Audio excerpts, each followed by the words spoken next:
Well, it's good to be here, but I guess it would say there's good news and bad news. Where we have access and funds, we can get it done with 5,000 trucks, 20 ships, 70 pieces of aircraft, 16,000 employees, thousands of NGOs that we work with around the world. But in the 4 countries that are facing famine, where we have access, where we have the funds, we can avert famine. That's the good news. The bad news is without funds and then without access, it's a problem. And today what we're facing is driven completely by conflict.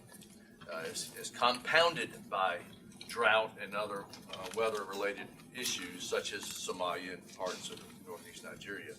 But whether you're dealing with South Sudan or Yemen, Yemen's a whole different story in itself. We can go into each of these countries, but our people on the ground are just amazing.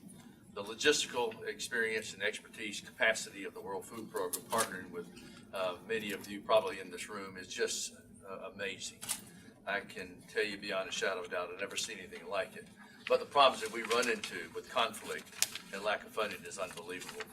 Until the last few, I've been on the ground maybe 99 days. I'm probably the least prepared and informed of all of you in this room in terms of hunger, literally.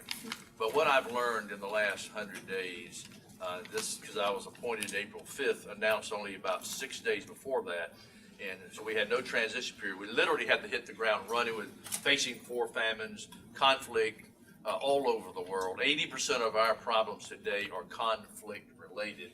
The United States talking about zeroing out funding, so we've been all hands on deck. The good news is the World Food Program does not need overhauling.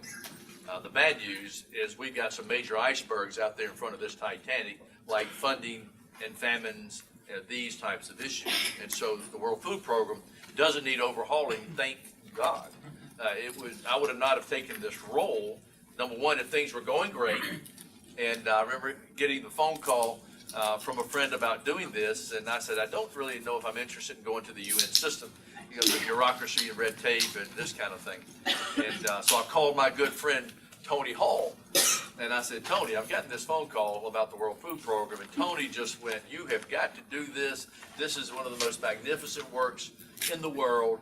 And I said, well, Tony, I don't know enough about the World Food Program. And so Tony and I sat down, and as I began to face the reality of the crisis that the world was in, the worst humanitarian crisis since World War II, 600,000 children literally on the brink of death, facing death if we don't get the funds that we need and the access we need in the next 3 to 4 months. Literally, it was time maybe as such as this, as Tony said, that you've been prepared for this moment in time.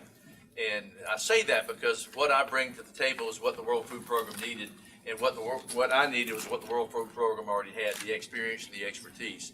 So it's been a good merger, and maybe you've seen in the last few days that the United States President announced $639 million on famine relief, which was a magnificent statement. The United States, in my opinion, as we've been walking the halls, talking to our Republican and Democrat friends, in spite of this extraordinary divisive element in Washington today, which is unprecedented, and it quite frankly is so disappointing. But it is what it is. But in spite of this division in Washington today in American politics, the Republicans and the Democrats joined hands to help feed hungry children with a $990 million famine relief proposal that was passed within the supplemental appropriations bill.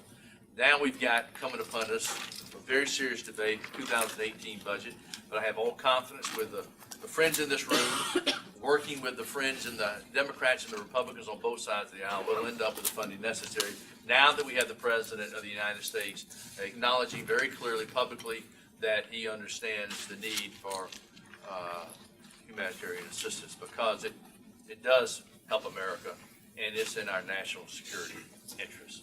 And so I believe that when you look in Washington, D.C., from the White House down to the Capitol, there's a clear understanding that it's America's national security interest and the world's national security interest for peace and prosperity, as well as the right thing to do to help hungry people. And so the question is going to be, how do we, once we get past war and conflict, as I say to folks, and I say I've been meeting with leaders in Germany, the UK, the EU, The United States, of course, are our top major donors in the last, as well as these nations and areas of conflict. If you're not going to provide the funds that we need, then end the war, end the conflict. And I'll have more to say about that, but time's up, and it's great to be here with all of you. Thank you so much.